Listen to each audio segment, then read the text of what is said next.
Being a breakout star and main character of 2007's Transformers Animated, Prowl received a lot of toys and merchandise. Today I'd like to walk through all of it, from the American to Japanese markets, from the mainstream to the obscure, culminating in 2023's Legacy Evolutions animated Prowl.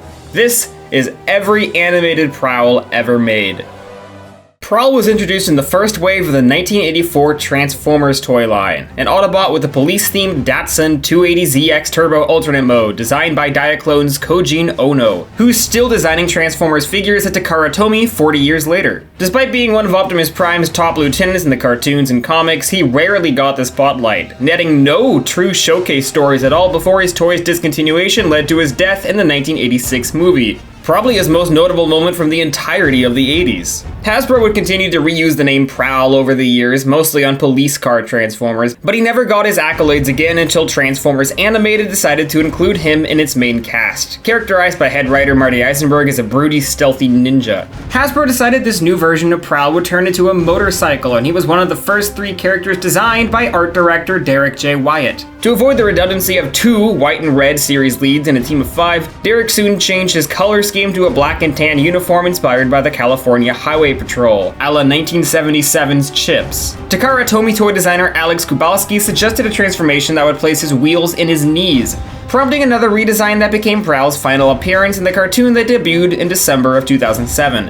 Hasbro's corresponding toy line officially hit the shelves in June of 2008. We'll go through this video size class by size class, starting with Legends class Prowl. It's a bit redundant to produce a Legends Prowl when Prowl is always a legend, but whatever. Designed by Bill Raleigh of Hasbro, this mold of Prowl was released as part of the Target-exclusive Rescue Ratchet 3-pack, alongside a Legends Starscream and a hideous Deluxe Ratchet. Legends figures were generally unpopular in stores at the time, and Hasbro opted not to give animated Legends their own individual releases, only sticking the 4 of them into multi-packs instead. Like most figures in the American release of the animated toy line, this Legends Prowl had a non-show accurate silver Autobot insignia, something Derek Wyatt never liked. Due to massive collaboration between Hasbro and Animated's creative team, the figures not only look accurate to the show, but the characters transform accurately to the toys. Prowl's transformation is captured shockingly well at this scale. You bring his legs down, fold his arms out, and then sort of floof the rest into place, popping his head out somewhere along the way. There you go, you've got a robot. Although the mold was designed for the animated toy line, its delay meant they actually hit store shelves after Animated Legends got an individual release shoved into the Transformers Universe toy line. Here it was also available for purchase in a 3-pack with Optimus and Bumblebee. The Universe release of Animated Legends were completely identical in every way, except with red insignias to match the other figures in this particular toy line, conveniently making them show accurate. After the series cancellation and Hasbro's termination of its toy line, the series was localized for a Japanese release in 2010. Takara Tomy modified and re-released the figures previously enjoyed by American audiences. Its Legends class was referred to as Easy Collection. The Universe version of Prowl was released unchanged in Easy Collection Volume 3 blind packs. A partially transparent Prowl was available in the Easy Collection limited version clear set, with the other 3 Legends given away as Prize D during a raffle promotion at Family Mart stores. Fully transparent versions of the Legends characters were also available. A smoke-clear version of Prowl could be found at Apita stores in Japan as a freebie for customers who purchased Voyager-class Optimus or Megatron. Finally, a white and gold release of Prowl called Elite Guard Prowl, based on a corresponding Deluxe class figure we'll discuss soon, was available as part of Easy Collection Volume 4 blind packs. One last release of the toy was cancelled later in 2013, that being Easy Collection Turbo Cycle. This wouldn't have represented the animated continuity, but a new take on the motorcycle used by Generation 1 Action Master Prowl. Balancing these all in vehicle mode was the most difficult tribulation of my entire adult life. Moving on from Legends class, we'll actually jump straight into Deluxe class. Designed by Eric Siebenhaler and Alex Kubalski, Deluxe class Prowl was the character's primary release. He looks fantastic and frighteningly accurate. For a toy released in 2008, he is very poseable due to the ball joint on his waist necessitated by transformation. His hubcaps detach from his wheels and become shurikens he can wield in his hands, sliding right into his fingers, which are molded with a slit to contain them. His sirens can flip over his hands to become what the box calls flash blasters. A traffic light chain weapon was also developed by the toy team, which later got a wink and nod from the show team in the Season 3 episode Human Error Part 2. I don't see anyone else trying to get us out of this crazy video game. Ugh! Transforming him follows the same general approach as the Legends figure, sprawling out his legs, swinging out his arms, and folding the front of the vehicle down to nestle into the chest spot. There's a few more specifics, unveiling the hands, rotating down the handlebars in a kickstand, but it follows the exact same approach as before. This figure was also available unchanged in a Walmart exclusive 2-pack called Battle in Space, alongside a Battle Damage Deluxe Megatron.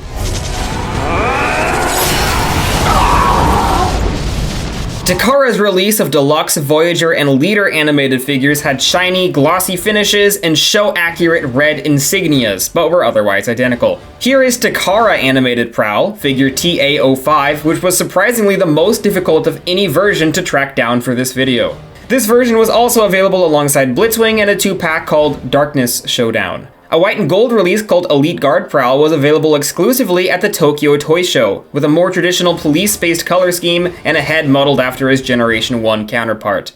Let's return to North America. In the late 2000s and early 2010s, the Transformers convention BotCon was graced with an official license from Hasbro, and used this as an opportunity to repaint existing toys as new characters. At one point, Derek suggested a release of Beast Machine's Thrust, accomplished by folding Prowl's legs upwards and molding a new head and wrists. This never came to fruition. There was one more iteration of Deluxe Prowl released during the show's original run. In the Season 2 episode of Fistful of Energon, Prowl gears up with sidecar armor during a team-up with Lockdown. If you know much about how brand and toy needs interject themselves in Transformers fiction, you'd probably expect this to be a request from Hasbro. However, this was purely a creative decision from Animated's show team, and Hasbro wasn't even aware of the armor until they watched the episode. Of course, from there, a toy needed to be produced, and the armor was forced to be reincorporated into the series, in the Season 3 episode, 5 Servos of Doom. The result was Samurai Prowl, designed by Eric Siebenahler, another gorgeous armored-up figure released near the end of the toy line. Releasing this at the same price point came with some drawbacks. His head was shrunken, the hubcaps are no longer shurikens, and to make the figure feel distinct from the previous release, inaccurate transparent blue windows were installed in place of black ones. The figure is heavily retooled to accommodate the armor, with relatively few of the original's parts being reused. Two added perks of the redesign is that Prowl's shoulder fins are now able to rotate, increasing the toy's general expressive capability, and thigh swivels have been added, increasing the already high posability. However, the application of the armor greatly reduces the range of motion and balance. The jump jet boosters from the show notably aren't featured. Jump jet boosters. Nice. Early promotional photos had 2 blade wheels on Prowl's wrists, though the final release only had 1. The transformation of the robot itself follows the exact same template as the Deluxe and Legends figure. The engineering on the sidecar is very fun. It splays out in 100 different ways and tabs onto Prowl's back, where the windscreens will rest over the shoulders, the waist guards will rest over the hips, and the previously well-concealed helmet slots right in place over Prowl's head. Since America's Samurai Prowl already had this glossy finish, the Japanese release has a less saturated gold, as well as the red Autobot insignia you'd expect. It was figure TA34. Japan's release had a soft rubber blade, which was already misshapen when I took it out of the box. Let's round out Animated's original run by looking at Prowl merchandise, which there wasn't much of. Hasbro markets were graced with this phenomenal figurine from the Transformers Animated Target exclusive Battle Game. Japanese fans, meanwhile, received a keychain as part of a 6-pack depicting the Autobots and Starscream.